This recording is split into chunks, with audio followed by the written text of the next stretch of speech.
should be played at high volume. This should be played at high volume. This should be played at high volume. Preferably in a residential area. The following thoughts on Hoppe Hour do not represent Cox Media Group or its sponsoring. Anything you hear may and will be used against you. Thank you. Voted as best local podcast in Tampa Bay by the Creative Loafing. You're listening to Hoppe Hour. Shout out to Tone Bell for sitting in on Hoppe Hour. And if you want to see him at the best comedy club in all of Tampa Bay, it's not hard. He will be here all weekend, May 19th through the 22nd at Side Splitters Comedy Club. They are at 12938 Dale Mabry Highway in Tampa Bay. Call them at 813-960-1197. It's 813-960-1197. And their website is sidesplitterscomedy.com. That is sidesplitterscomedy.com. All right, now for the interview with the one and only Tone Bell. What up? What's happening? This is Hoppe Hour. I am your host, Ryan Hoppe. And this next guest, you can see all this weekend at Side Splitters in Tampa Bay. And you might have seen him on such shows as The Truth Be Told, The Flash, and Whitney. And now he is on Hoppe Hour. We have comedian Tone Bell live. What's up, dude? What up, man? I'm having a good time. It's hot as fuck. Yeah, dude, the thing was you and Derek and your friend invited me out to go get a drink down the block. Dude, how fucking sweaty was I? I mean, it's slavery sweaty. Like it was like Mississippi burning sweaty. It was yeah, and then you turn down water like it wasn't free. Like just get some water, man. Cool off. I almost poured it on you. I was just like, but I didn't want some weird cascade. Like, what if that was something that you were into, and I hit a button. I didn't want to do that. Yeah, the girl kind of had to face like you're having some water if you like it or not. You need that. You must just take the water. Now, I want to ask you this: out of all the cities that you have been to recently, how does Tampa Bay compare? Like, I'm not in the city, so like this is my first time like coming like downtown while I'm like I've been here, but like I was in Cleveland and Chicago not too long. I was actually outside Chicago, so. It's kind of like this, you know, like I'm kind of hanging at the hotel a lot and just I walk across the street, make friends with the bartender and the place that used to be Boston Pizza, but it's turned into Tampa Joe's now. And shout out to my girl Mikey hooking us up all week. The bartender, she's great. Probably see her before the show tonight. It's been good though. I mean, like it's fun. It's just like so. It's like weirdly you know, all these fucking families on these segways down here are you just want to push them off. You know what I mean? Oh, they're the worst. They get in your way. You're like, get the hell out of my way. What are you doing? Just walk. Just walk. Where you gonna park that shit? You can't even stop and have a beer or something. Like these families in these polo shirts and these weird khaki shorts and these goddamn sundresses and these. I'm having fun though. What about the people in Ybor City that are begging for money and they're just like, give me money. And when you walk away, they're like, fuck you. There was this dude in Dallas. Like I used to live in Dallas. Like that's where my career started. And this dude, we talked about this right before, you know, we started recording. But like this dude would be like, hey man, I need $5 just so I can get fucked up. And you're like, all right, yeah. I mean, at least, you know, I don't need a sign for that. Like I will donate to that cause because like I know you're just going to get like two tall boys from the 7-Eleven. That's it. Yeah. That's what's going to happen. But like if we say like I'm not going to sponsor, I'm not going to endorse heroin. You know what I mean? I'm not going to just like he's like I need to shoot up. Nah, man, I can't assist that. I'm not going to Chris Paul you on that one. I'm not going to be able to do it. But yeah, man. I mean, like, but at least you know, like when the homeless guys go to sleep, it's good weather, man. It's 60 and clear outside. I mean, it rains a lot, but now, what are some of the weirdest cities that you have visited recently, Tone? Tampa. I go to Portland. Portland is a pretty weird city, and I mean, like weird in a good way. You know what I mean? Wilmington, North Carolina. That's like an interesting town. I don't know, man. Every city's weird though. Yeah. Every city's. I mean, every city can like be. You're like, I don't know that they did this shit here. Yeah, I mean, I don't know. Like last time I was here, this dude offered his wife to me, right, for a hand job. I used to do this joke about getting a hand job, and he goes, "Hey, it would be an honor if my wife could give you a hand job." And I was like, "I'm flattered," but like no sex, no blowjob, just like I just, you know, he wanted me to experience it, and she was just kind of meek. She was just kind of like, "Yeah, I'm pretty good at it." It was so fucking weird. And then like you don't want to be rude. Yeah. So I was like, oh, let me think about it. Wait outside and I'll figure it out. And then like they waited. Like the wife was kind of, like she was like stretching, like getting her hands ready, just in case. I said yes, and then he was like pacing back and forth, like this might be our shot. like what's the movie with like Stallone and the arm wrestling? Over the top. like she was getting ready. He was a coach, and he was like, I finally got us in. Now, how often do girls approach you after shows? Over the fucking top. That's hilarious. Not as much as you think. I think people think it's a little more. I mean, enough. Maybe more than most comics, but not as much as I think people think I might. Women never really. Sometimes they put themselves out there like, hey, I want you for tonight. Sometimes, most of the time they just wait till, because now they can reach out on social media. Like, I'm going to leave now, and then I'm fucking slide in the DMs. Yeah, and I was watching some of your work, too. You had a very valid point. When you work in comedy or when you work in radio, you often have shitty apartments. So you were saying how you're afraid to bring girls back because you're embarrassed of your place. You know what I mean? That's my old place. I'm doing all right now. Oh, you're doing better now? Better now. Like, I don't have like money. Like, I'm not going to I'm not donating to much charity yet because I just now got out the red, But I'm not, and I'm where I'm not living like a baller ass place, but I don't have to worry about my Amazon packages anymore. You know what I mean? Like, yeah. I got good neighbors. They go, hey, this package has been sitting up for a couple of days. We put it in so you can't. We know you're out of town. So like that's that's cool. Like, but no, my place used to be real shitty. What was the worst part about your old place? There's a rooster that a family had across the street, like 3 Rottweilers and a rooster, and that rooster would crow like 4:30 every morning. And it just was like fuck, like you just want to go to bed. You like the dogs want to kill the rooster, but the rooster's like, fuck you guys, I'm doing my job. I don't even know how to turn this off. And it was like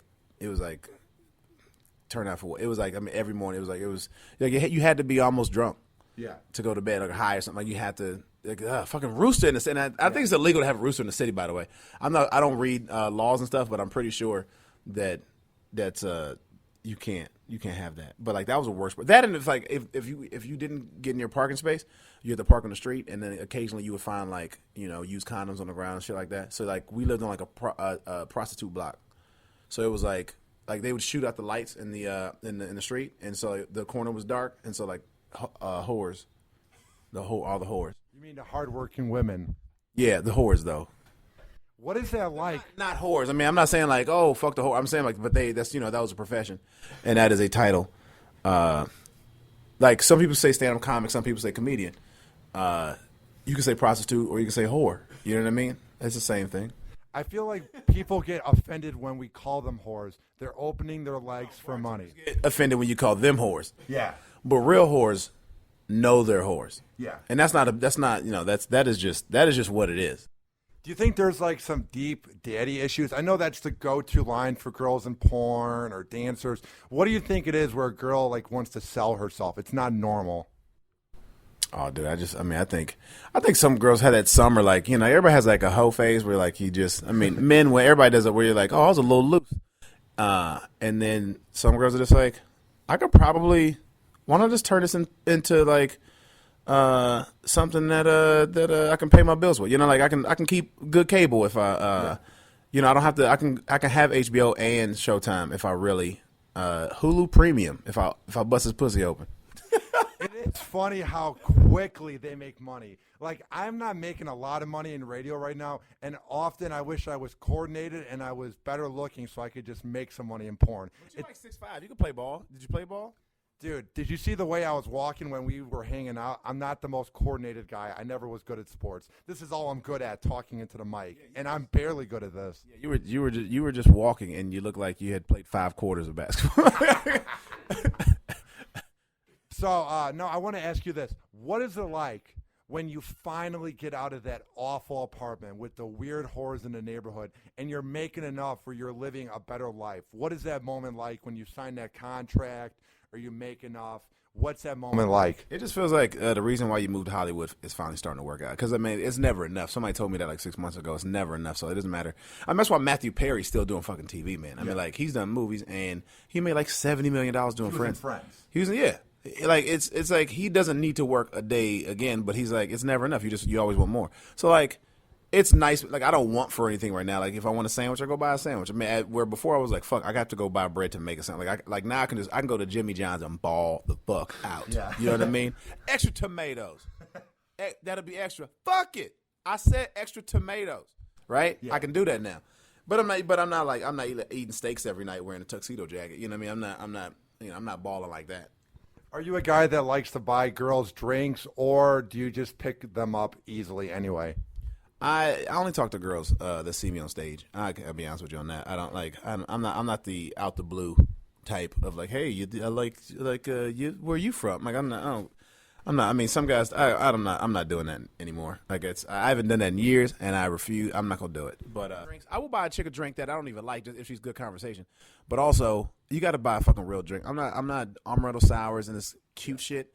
I don't buy I buy drinkers a drink. Yeah. Like, if some chick is like, I want a PBR, I'm like, fuck yeah, we hanging out. Like, I want a chick that can drink a nice, Schlitz, a fucking PBR.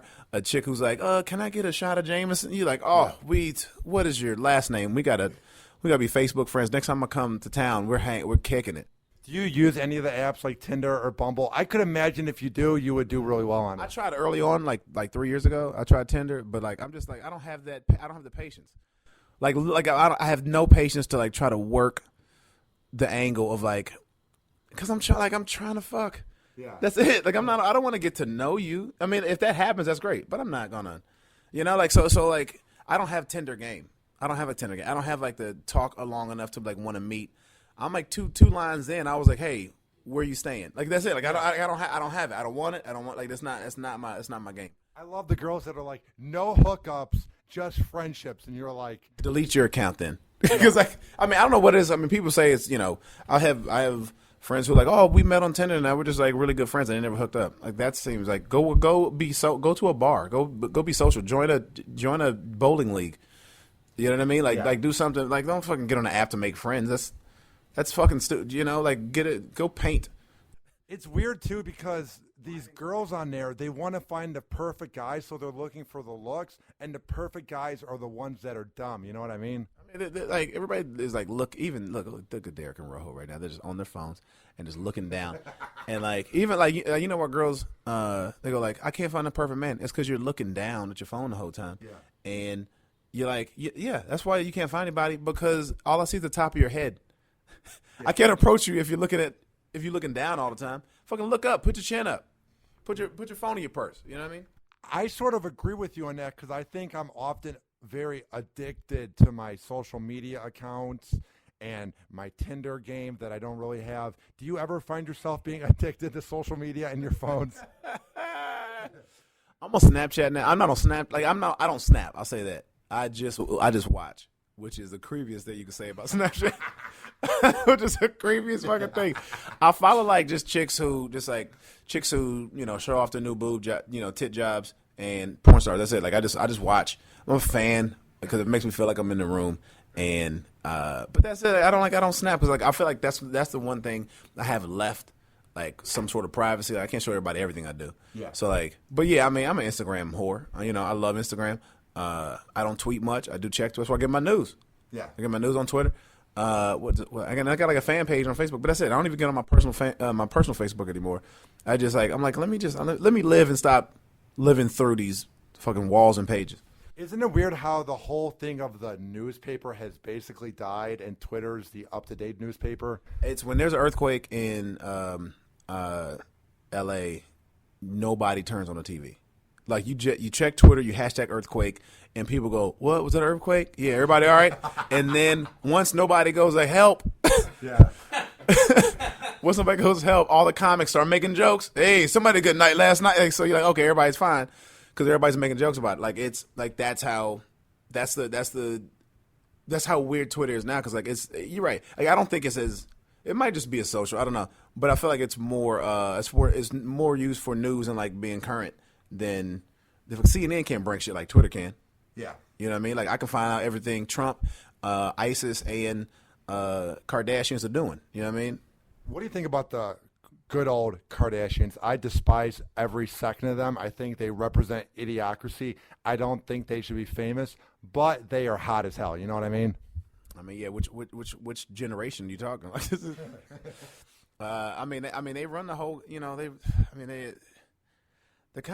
a brand and they're making it work. I mean, I don't believe in it, but I just like what the family has done. I mean, they have like 13 seasons of the Kardashians. Like, do you realize like they've had a show since I've been out of college? Yeah.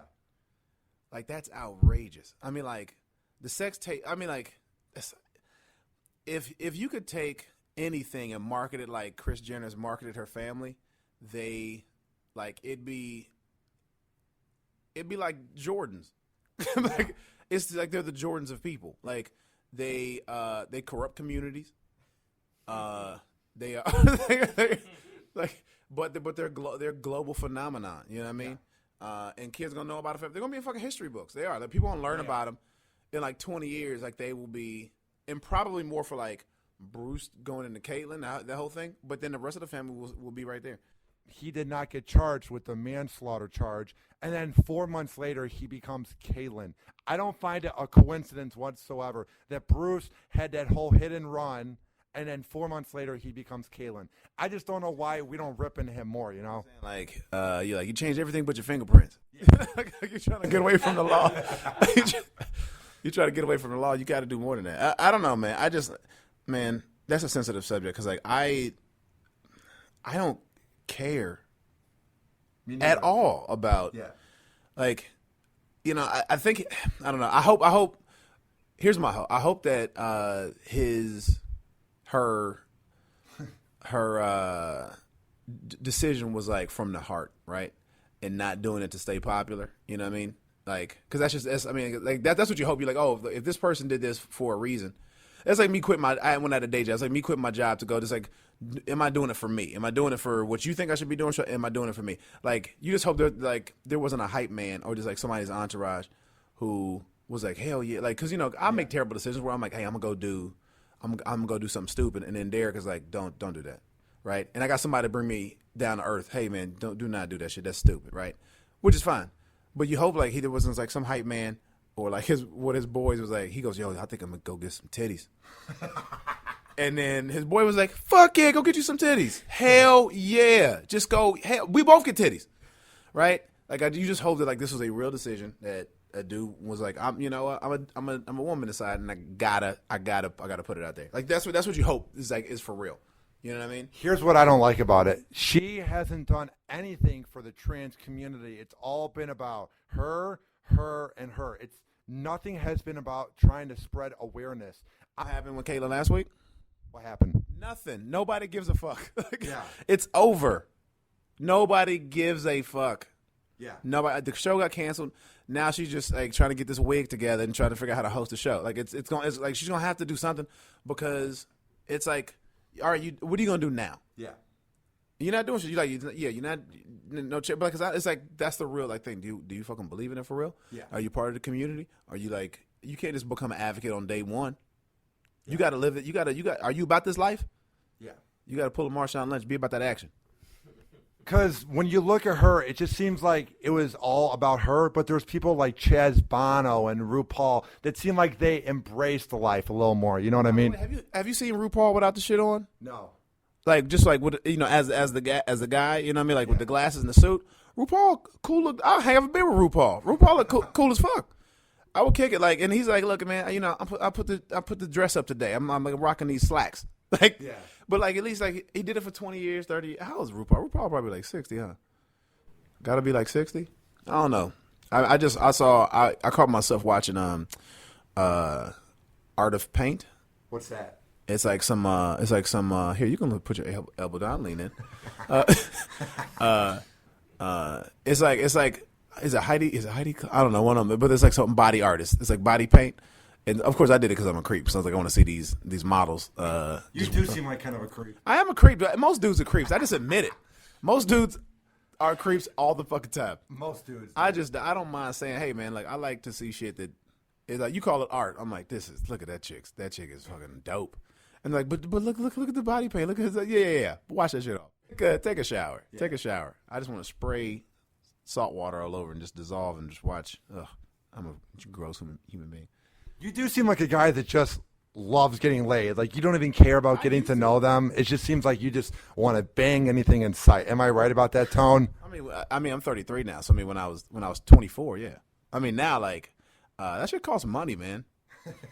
I understand going back to prostitution. I get it now. You're like, hey, pay him to leave. That's what you do it for. No.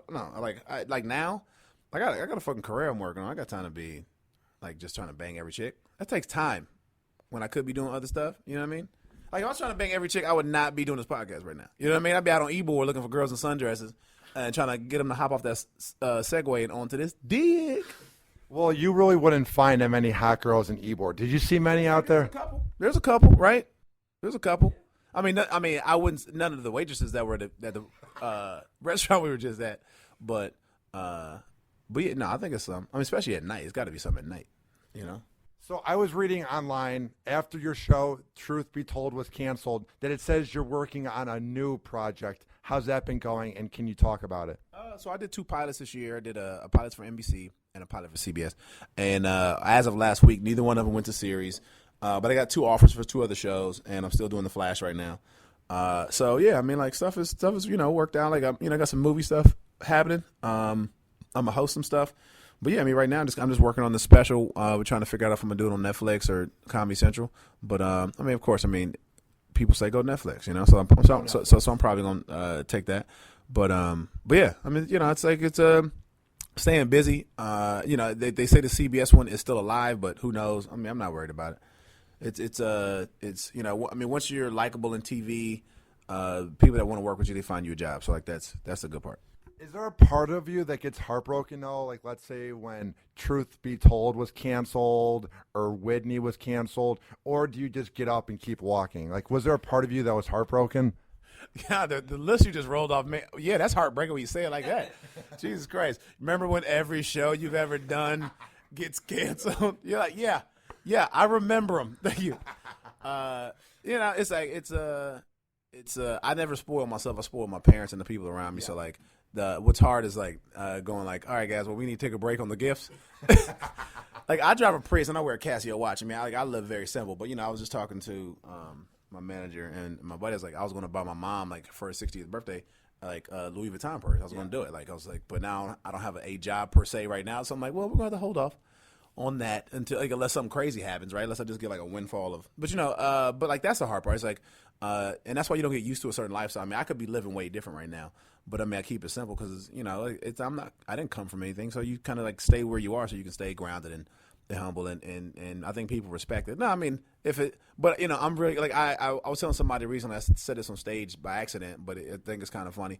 Like, I'm not flashy, but I am splashy. So if we go to a bar, I'm probably going to end up buying, you know what I mean? Yeah. Like, I'm not rolling around in the bins. I don't do all that kind of shit, but like, I mean, shit, if we go I'll buy 10 shots. Let's do it. Let's have a good time.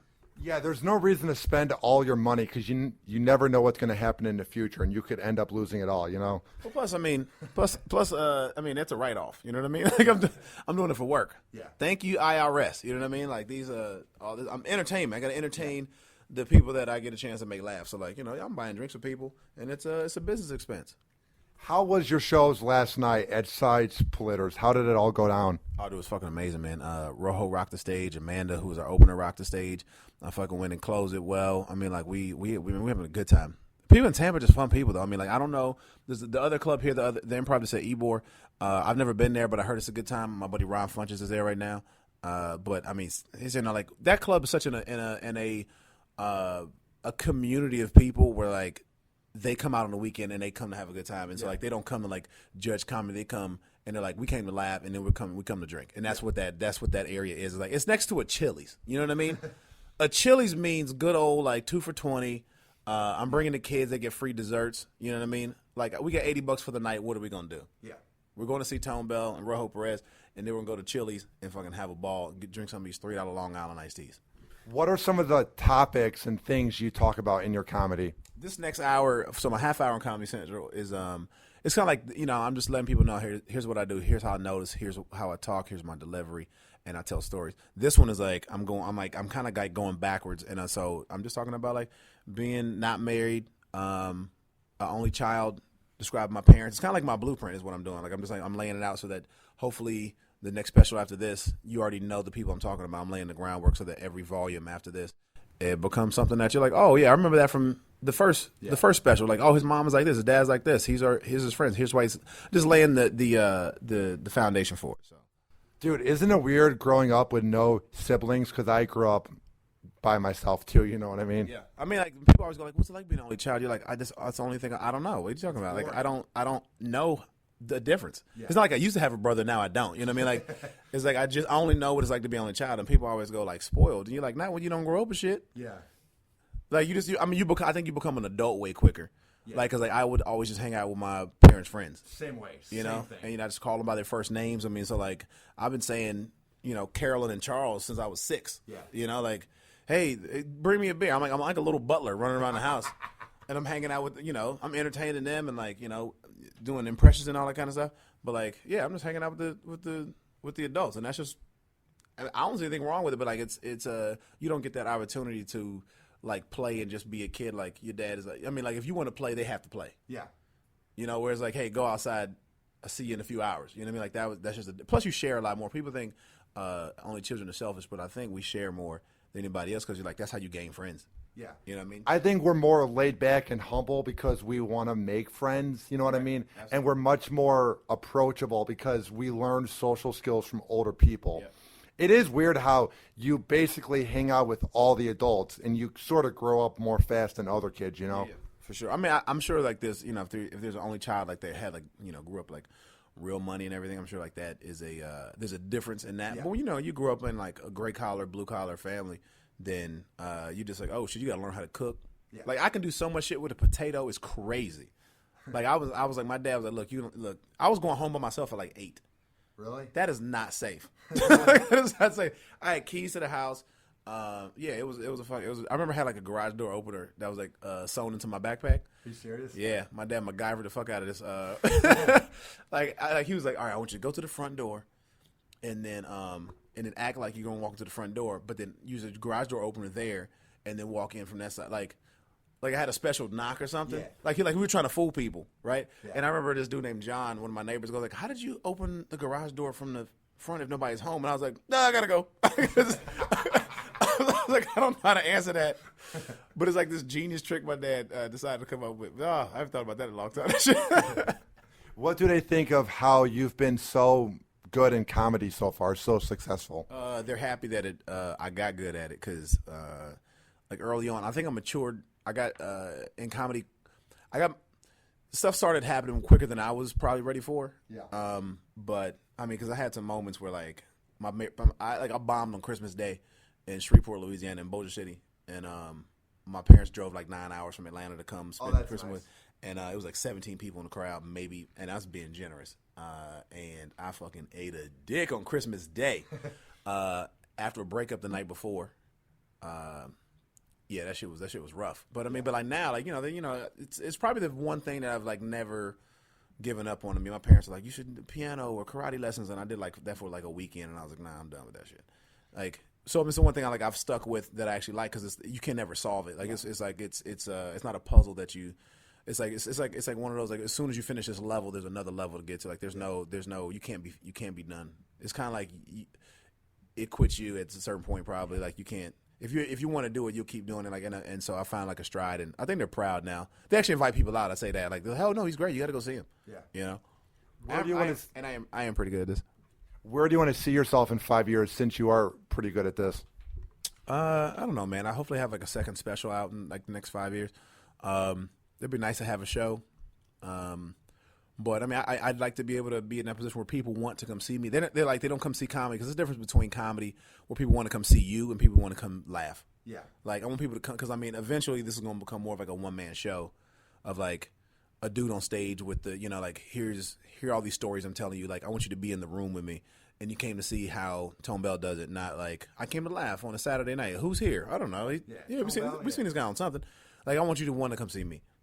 Well, dude, keep up the good work. I love your laid-back attitude. I love how you're humble, and that's why I think you will go far in comedies because a lot of guys seem like they overcompensate and they want to fit in too much. But you just have this really laid-back vibe that will take you far.